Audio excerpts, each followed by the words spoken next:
everyone. It's the week after Christmas, and I hope everyone is having a good holiday. I'm taking the week off, but I didn't want to leave your feed empty, so I decided I'd share a bonus episode that I had released through grabbagclab.com and through Apple Podcast subscriptions. This one is a little longer and closer to a full episode than most of the bonuses I release, but I didn't do it as a standalone episode in the main feed because it overlapped in content with the episode it went alongside, the one about British TV personality Jimmy Savile.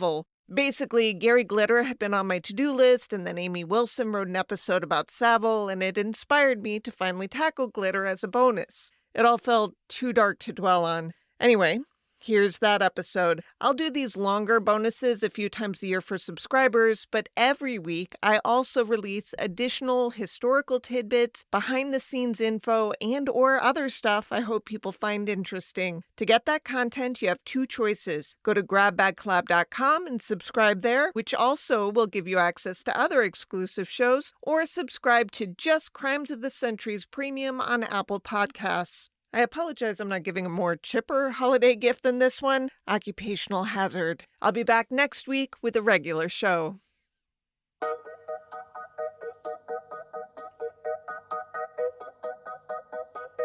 The stage lights flashed and the amps kicked on. The year was 1973 and Britain was in the grip of glam rock. Sequins, glitter, and platform boots weren't just fashion, they were a spectacle, part of the performance. And no one embraced that spectacle more fully than Gary Glitter. Wearing a metallic silver jumpsuit with shoulders so wide they seemed to take up half the arena, Glitter strutted across the stage. His hair was a perfect black quiff lacquered into place. As he launched into a raucous rendition of I'm the leader of the gang, I am, thousands of teenagers screamed, hands in the air, determined to make their voices hoarse the next morning from singing along. Glitter's concerts were part carnival, part chaos, sweaty crowds, stomping rhythms, and a frontman who seemed to feed on the sheer adoration of young fans. For a moment, he was untouchable, one of the biggest stars in Britain. But behind the rhinestones and the anthems, the reality was far uglier. Like Jimmy Savile, Gary Glitter was using his celebrity as both camouflage and weapon. The very children who screamed his lyrics were the ones he was hunting. Glitter's story would become part of a larger reckoning in Britain, one that spanned from television studios to prisons, and that raised questions about how many predators had been shielded by their fame. When the Savile scandal broke in 2012, police launched Operation U-Tree, and Gary Glitter was among the first arrested. His case wasn't just a personal downfall. It was proof that Savile wasn't an anomaly, but rather part of a pattern that institutions had ignored for far too long. Welcome to this bonus episode of Crimes of the Centuries.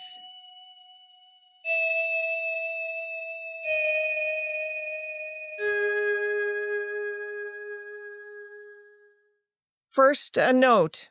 As was the case with the Jimmy Savile episode that prompted this bonus, this one has at its heart incidents of sexual assault against children. I will not delve deeply into the details, but it might nevertheless be upsetting to some listeners. Please take care.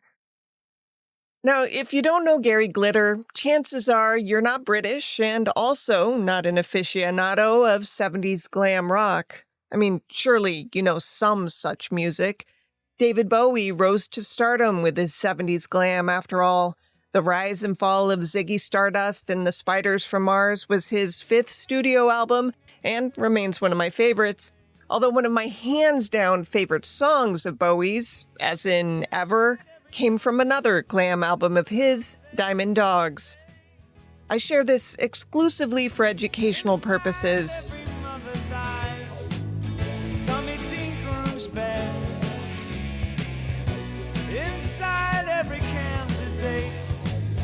Waits a grateful dead. Make it a thing when I'm on my own to relieve. Okay, so I think that was released as a bonus track in the 90s, not as part of the original concept album. But I'm not going to pass up an opportunity to plug it, especially when it brings me a smidgen of joy in an episode about crimes that are too awful to even describe. So, anyway, Gary Glitter came from that world of big riffs, bigger hair, and outfits that looked like they were stitched together from a disco ball. It took the rawness of rock and roll and coated it in sequins and eyeliner. Not everyone was like Bowie, turning glam into art and playing with gender. Bands like Slade, Sweet, and T-Rex were all about straight-ahead pop hooks dressed up in glitter and platform boots.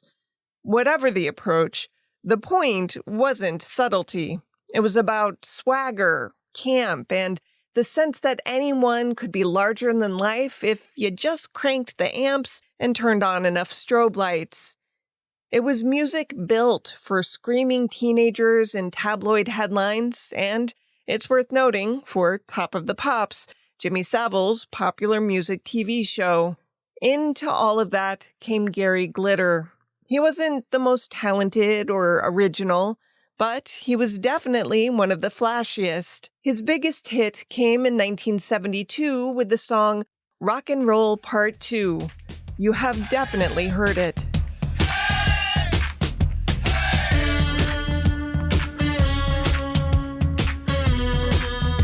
This primal, virtually lyric-free song charted in both the UK and the US and became famous as a stadium anthem in the United States, blasted after goals and touchdowns at sporting events for decades. It made Gary Glitter a household name across the globe. Of course, that wasn't his real name, so let's back up. Paul Francis Gadd was born May 8, 1944 in Banbury, Oxfordshire. He never knew his father. His mother worked as a cleaner. She wasn't always able to care for him, and at some point before age 10, Paul and his brother were placed in the care of local authorities. It was a childhood marred by instability, the type that breeds a particular kind of hunger, a desperate need to escape, to be someone, to be seen. By age 15, Paul dropped out of school and threw himself entirely into music. The post-war Britain of the late 1950s was electric with the promise of rock and roll, and Paul wanted in. He adopted his first stage name, Paul Raven, and spent the entire 1960s clawing his way through the London club scene, playing dingy venues, recording singles that went nowhere. He was, by all accounts, talented. Alone and lost in the night, thinking of hours I held you so tight. He could sing and had the kind of charisma that was electrifying on stage, but as Paul Raven, he couldn't seem to catch a break. And make no mistake, he worked hard trying. He reinvented himself regularly with a variety of stage names, according to the BBC. In addition to Paul Raven, he was Paul Russell, Paul Monday, and Rubber Bucket.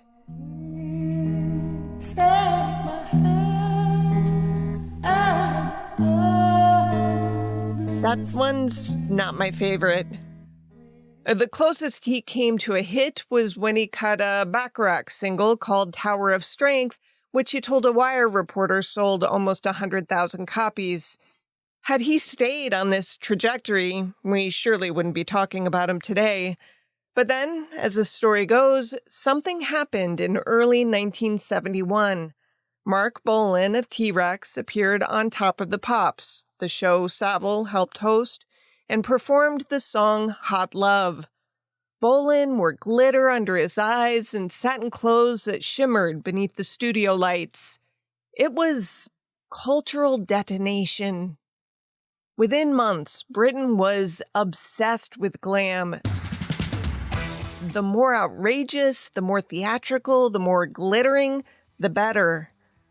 Bowie donned a bright red mullet. Slade wore mirrored top hats. Sweet wore jewel-toned, wide-lapelled jumpsuits.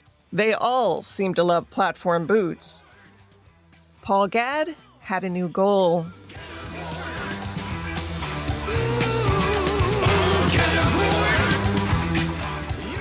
After Mark Bolan wowed all of Britain with his performance on Top of the Pops, Paul Gadd buckled down. It took him just months to metamorphose into Gary Glitter. He, of course, found the name first. He said it was born at a Christmas party. He told a reporter, quote, "We were all feeling good, and someone said that the glamour has gone out of the business. That was before Alice Cooper had made any impact over here, or David Bowie, for that matter. And suddenly someone said, 'Hey, I'd like to be Horace Hydrogen.' And everyone laughed. And someone else said that he'd like to be Terry Tinsel, and I thought that was funny. Then I said, I'd like to be Gary Glitter. Instead of laughing, everyone looked at me like it was a good idea. From then on, I was Gary Glitter. It was like being born," end quote. The persona followed next. Silver jumpsuits encrusted with sequins, platform boots that added 6 inches to his height, makeup, and an onstage character he called the leader of the gang. Where Paul Gadd and his earlier aliases had been softer, more serious, Gary Glitter was confident, commanding, a little crazy even. Practically out of the gate, he and producer Mike Leander recorded his signature hit. The session had been loose, almost like a party that happened to be recorded. Rock and Roll Part 1 will sound familiar to you too.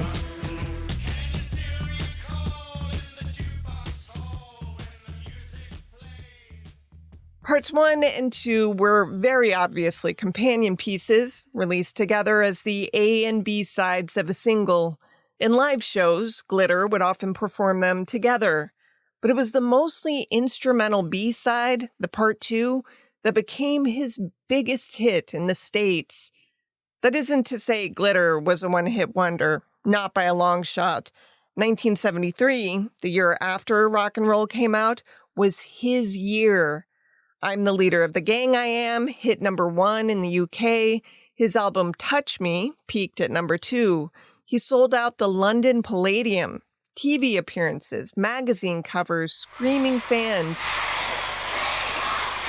Everything Paul Gadd had spent 15 years desperately chasing finally arrived, right on the cusp of his 30th birthday.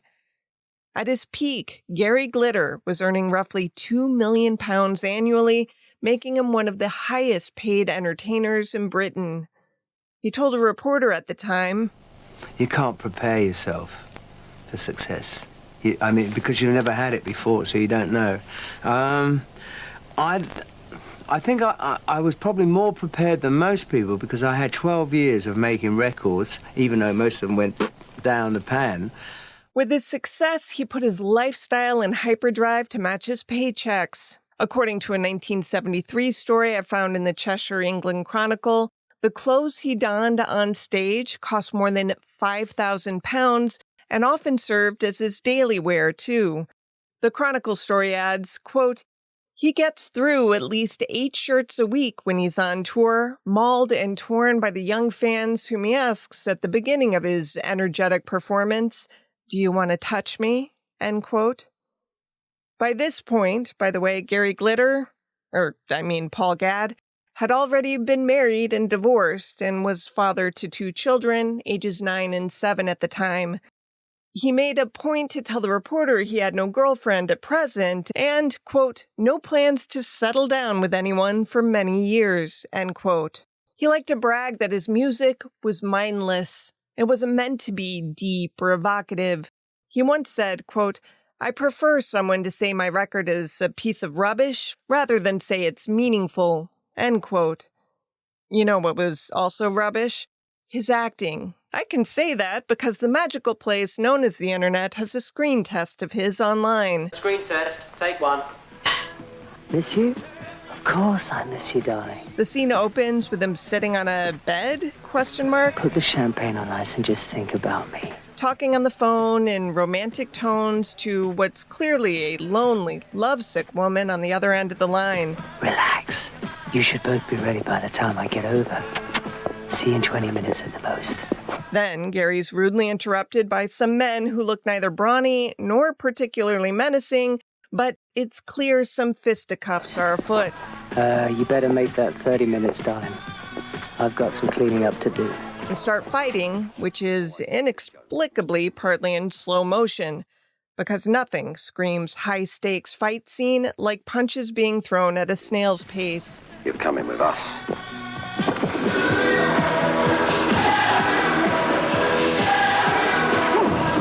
Long story short, Gary's acting career was mercifully short-lived. Less predictably, so was his music superstardom. Glam rock, by its very nature, burned too bright, too fast. It was unsustainable.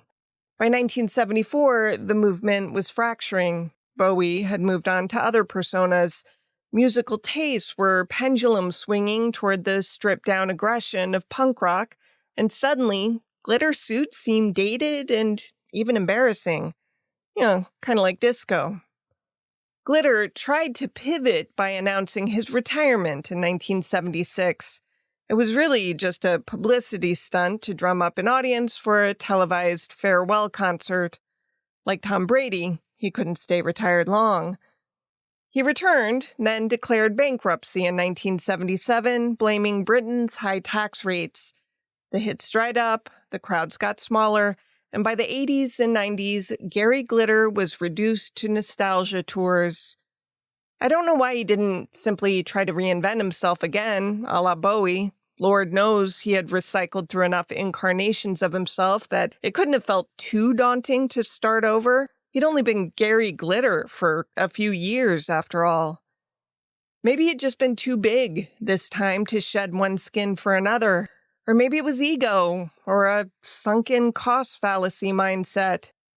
Now, away from the spotlight, Paul Gadd was collapsing. He was open about his struggles with drugs and alcohol, describing multi-day binges that left him immobilized. The man who had built an entire persona around being the leader was, in private, profoundly lost.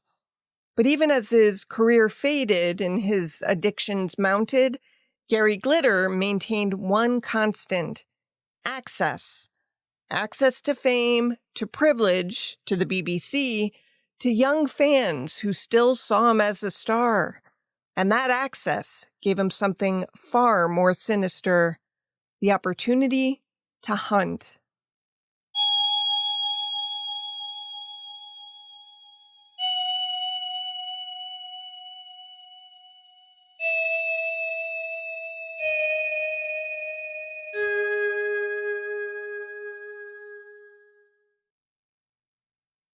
By November 1997, Gary Glitter's career had been reduced to a shadow of its former glory, but he was still recognizable and living off his past success. He was 53 years old, performing occasional nostalgia gigs, and bringing in money from royalties and licensing deals. To most of the public, he was a relic of the 1970s, though he must have had hope for a comeback. Media at the time were predicting a glam rock resurgence, as evidenced in part by the forthcoming movie Velvet Goldmine. And you can tell from newspapers that Glitter's profile was on the rise again because the year prior, in 1996, his name appeared in more editions than it had since 1974. I searched myself, it's true. And Glitter probably felt hopeful. Then he brought his laptop to a PC World in Bristol for repairs. The technician who opened the machine that day couldn't do anything without looking at its contents, and he found something that would end Gary Glitter's career forever. Stored on the hard drive were images of children being sexually abused. The technician contacted police. What followed was a swift and thorough investigation. Officials raided Glitter's homes. They seized computers, hard drives, and storage media. The final count was staggering: over 4,000 images depicting the sexual abuse of children. The case made immediate headlines. The tabloid press, which had built Glitter up in the 1970s, now tore him apart. Glitter arrested on child porn charges. The case was mind-bogglingly lurid.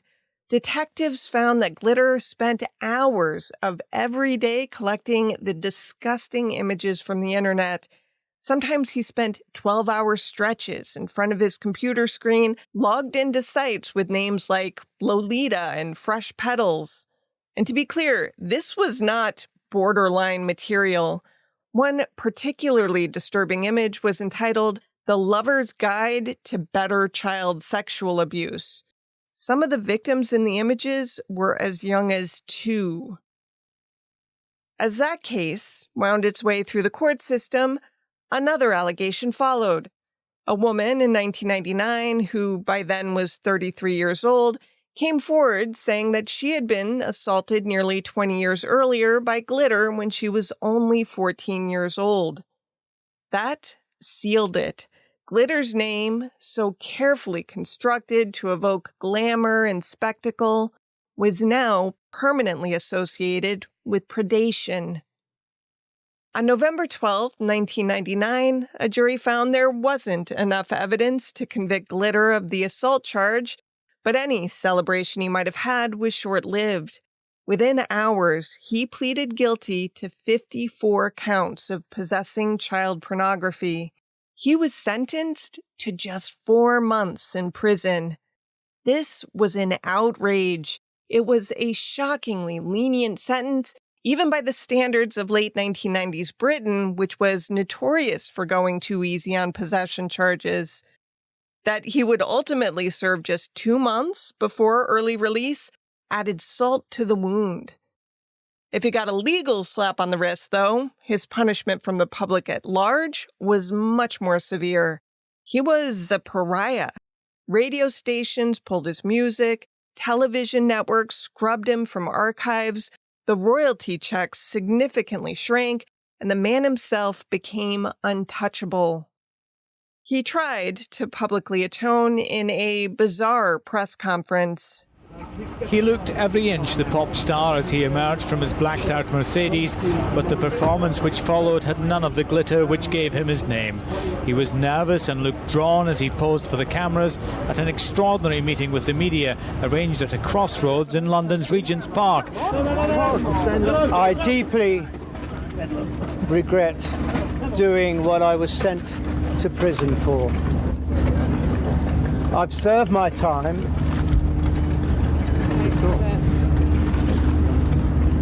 I want to put it all behind me.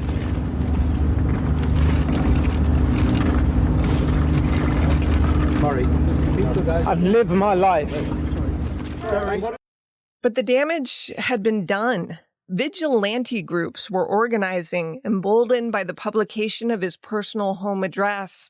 Death threats arrived daily. Within weeks, Gary Glitter left the country. But his criminal life was not behind him. His first destination was Cuba, though he didn't last there long. Once alerted to his conviction, authorities deported him to Mexico. From there, he hopscotched around the globe: Colombia, Gibraltar, Spain, Portugal, Brazil, South Africa. At some point in 2001, he returned briefly to the UK, but the press hounded him. Finally, he made his way to Cambodia.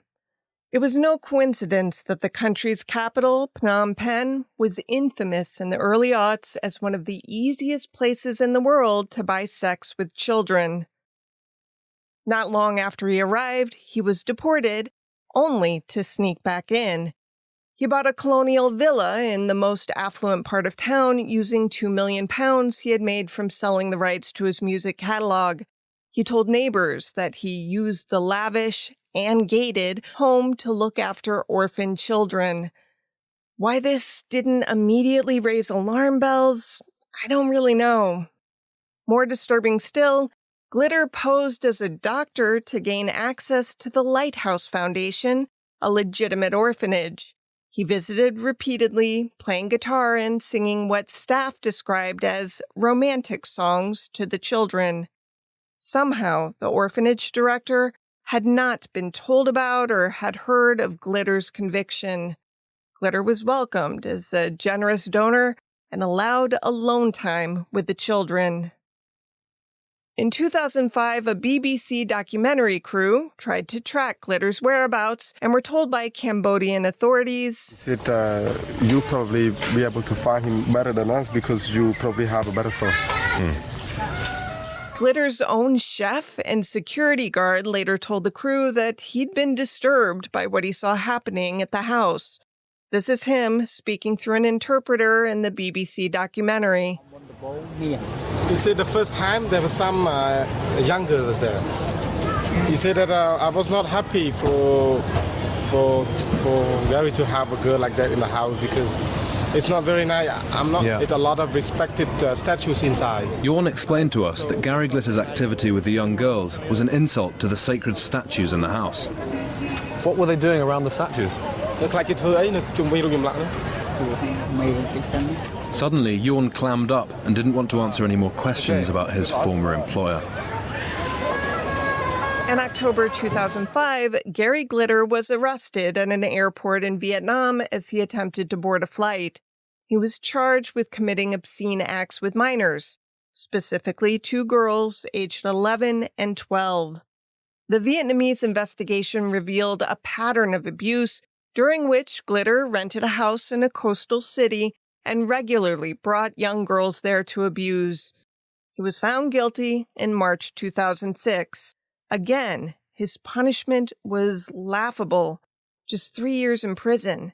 He served the full term in a Vietnamese jail before being deported back to the UK, where he would be placed under strict monitoring for life. He had to report regularly to police, notify them of any change of address, and surrender his passport when requested. His name faded from the headlines. And then Jimmy Savile died. At first, that didn't change much for Glitter until October 2012, when ITV aired the documentary Exposure, The Other Side of Jimmy Savile. That sparked the investigation called Operation U-Tree, which also ensnared other celebrities like comedian Freddie Starr, DJ Dave Lee Travis, publicist Max Clifford, and, of course, Gary Glitter. This is witness Karen Ward. This is the most explicit part of my coverage so far, so if you'd like to skip it, 30 seconds should do. Jimmy Savile had a girl on his lap and he had his hand up her skirt inside her underwear. And she came from Duncroft and she was 14. We were good friends. The girl that Gary Glitter was having sex with also came from Duncroft. I think she might have been not quite 14, but we were all from Duncroft that day. An interview with Jimmy Savile about Gary Glitter came to light after Operation U-Tree's findings were made public. In it, Savile defended the singer. Gary, all he did was to take his computer into PC World to get it repaired. And they went into the hard drive, saw all these dodgy pictures, and told the police. And the police then, oh, we've got a famous person. Oh my goodness, yeah, we'll have them. But Gary had not sold them, not tried to sell them, not tried to show them in public or anything like that. It would for his own gratification, whether it was right or wrong. Is of course, it's up to him as a person. But they didn't do anything wrong, but they are then demonized. If you had trouble hearing him, the gist was, sure, Gary liked to watch dodgy videos and look at illegal photos, but he wasn't trying to sell them or show them in public. The police only went after him because he was famous. He didn't do anything wrong. Ugh. Pukety puke puke. On October 28th, 2012, Gary Glitter became the first person arrested under Operation U-Tree. He was ultimately charged with 8 counts of sexual offenses committed against 3 girls between 1977 and 1980. One of the victims was younger than 10 when assaulted. The trial began in January 2015. Prosecutors laid out a pattern of predatory behavior. Glitter would use his fame to gain access to young girls, then isolate them, groom them, and abuse them. When the guilty verdicts were read on February 5th, 2015, Glitter waved at fans in the public gallery, clutching some of his memorabilia. He was sentenced later that month to 16 years in prison, though the judge had to backtrack and apply the more lenient sentencing guidelines from the 1970s because that's when the crimes had been committed. Judge Alastair McCreath told Glitter, quote, "It is difficult to overstate the depravity of this dreadful behavior," end quote. He said the former star had done each of the victims lasting damage and had done so for no other reason than sexual gratification. Glitter served half his sentence, about 8 years, before being released in February 2023 on what's called license in Britain, but is akin to parole with strict conditions in the U.S. He lasted about 6 weeks on the outside. He was recalled to prison for allegedly, again, viewing downloaded images of children. After a closed-door hearing in June 2025, the parole board said it was, quote, "not satisfied that release at this point would be safe for the protection of the public," end quote. They refused his bid to be set free. Glitter's case has become a cautionary tale cited by reformers. A 2020 independent inquiry specifically named him when calling for stricter foreign travel restrictions for sex offenders, noting that of nearly 60,000 registered offenders in England and Wales, only 0.2% faced any travel bans. The parallels between Jimmy Savile and Gary Glitter are undeniable. Both men hid in plain sight for decades. Both were protected by institutions that valued celebrity over safeguarding children. The difference is that Savile died before facing justice, while Glitter lived to see his legacy reduced to what it should have always been: the story of a predator who weaponized stardom to hunt the vulnerable. The glitter has long since faded. What remains is Paul Gadd, an 81-year-old man in prison, and the victims whose childhoods he destroyed. To research this case, I read a lot of newspaper coverage, primarily from United Kingdom publications, and referenced the 2013 report Giving Victims a Voice, the official report documenting Operation Yewtree's findings. I also referenced a 2005 BBC documentary tracking Glitter's whereabouts overseas, and the Exposure documentary from 2012.